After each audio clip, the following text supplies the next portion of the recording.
Hi folks, I'm Philip Magnus. Welcome to my review of Lyorn, the 17th novel in the Vlad Taltos series. Vlad Taltos is back in Adrilankha. No dream this, nor a flashback. No, after last year's wonderful jaunt in the early demonic days of assassin Vlad Taltos, at his most feral in the novel Talmud, veteran author Stephen Brust at long last writes a homecoming story about our assassin errand. Is it everything I wished for? A book replete with humorous depictions of Vlad reclining in Castle Black, exchanging jabs with Lyorn Morlan. Alas, no such idyllic scene. Vlad has one last obstacle to overcome before he can hit up Valabars and meet his kid, the left hand of the Jarek. These nasty legal sorceresses have given Vlad a run for his money before.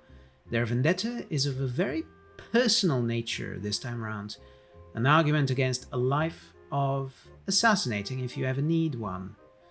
If you've ever needed one. In search of safety, Vlad ends up in a setting at once unexpected and delightful, the theatre. Lyorn then is about the setting up of a play. Sorry, musical. As much as it is about figuring out a way out of this latest magical mess in which Vlad has found himself.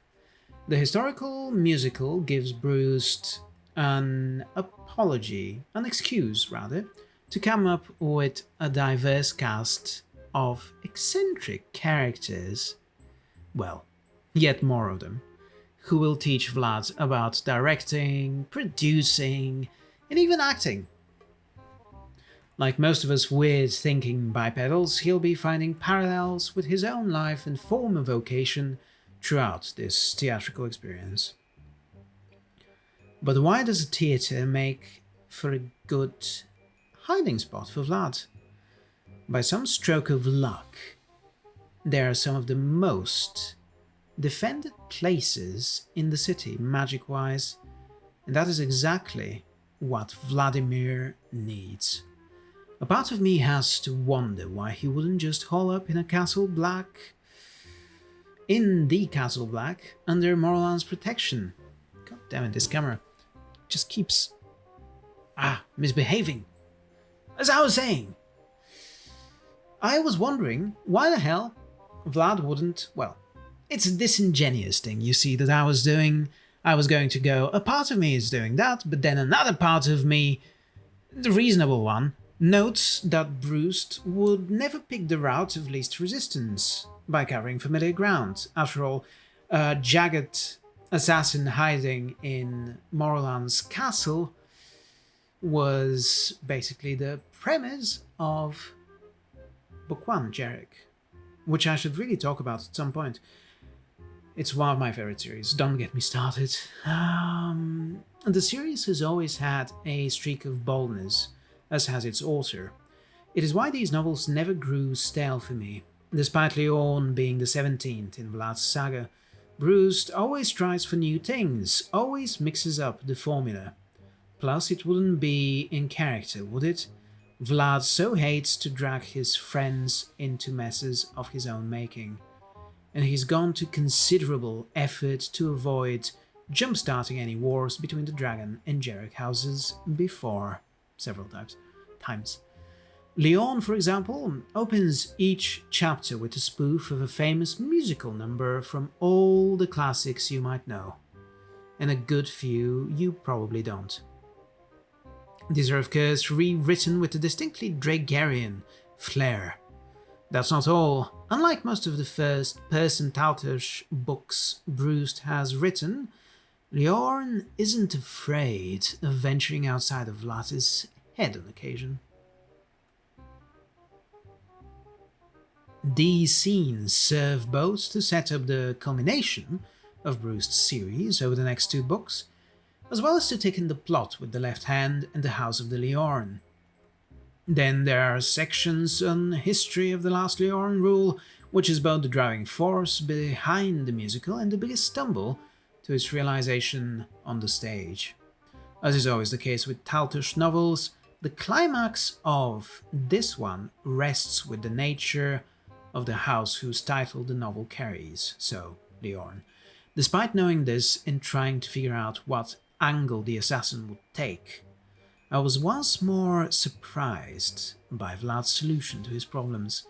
Rather than the fire and brimstone that some of these novels end with, this one's climactic sequence is likely to produce a chuckle of disbelief at the extent of Vlad's cleverness. I tip my hat to the author. But perhaps the most strongly resonant part of Lyorn is to be found at the very last page, when Vlad, at long last, heeds a lesson that's too often passed him by. Excellent use of a historical document to force the assassin to draw some powerful conclusions. The relevance of these conclusions will be felt through the last two novels in the series, just like the previous novel in the series, Salmot, was very much central to what was going on here in Lyorn. On a personal note, it's been a pleasure to read this novel. Know that I got an advanced copy ebook version of Lyorn thanks to NetGalley and Tor. Note also that if the book was bad, I'd have trashed it without any great remorse or hesitation. My review is largely unaffected by receiving this book for free, so I'm tickled pink by getting to read for free the latest installment of a series that I've been reading since I was a preteen. That delight wouldn't have made me speak about the book with any enthusiasm if said book wasn't actually good. Fun times though. Give this novel and the entire series a spin if you haven't already. They're some of the easiest books to read, genuinely. I love the narrative voice in so many of them. The first person ones always hit the spot. There was a dip in the series for me personally in those years between Vlad working in Adrilankha and actually returning. So between it's a big topic, you see. The point is, there was a bit of a dip in quality, I thought, in the middle of the series. Perhaps books 10 to 15, and not all of those, certainly. There were some truly fantastic ones among them as well, but I at times lost some interest. Sorry, I'm getting lost in the sea of memory that is my experience with this series. The point I want to emphasize is that it is indeed a fantastic series about an assassin who eventually grows a conscience and realizes that no, actually killing people for money is not the most morally pleasant of tasks, and he should probably give it a good think if that is what he wants from life. Only it's more complicated than that when you've killed a bunch of people for gold, isn't it? But genuinely, phenomenal series, an excellent cast of supporting characters who have left an indelible mark on me from... I'm not going to get into every single character. I will be making more videos. Obviously, I have a lot to say about Vlad Taltos. If you enjoyed this video, there is more coming. I cannot emphasize that. But to encourage me, to give me strength to continue in these dark times, please smash that like button.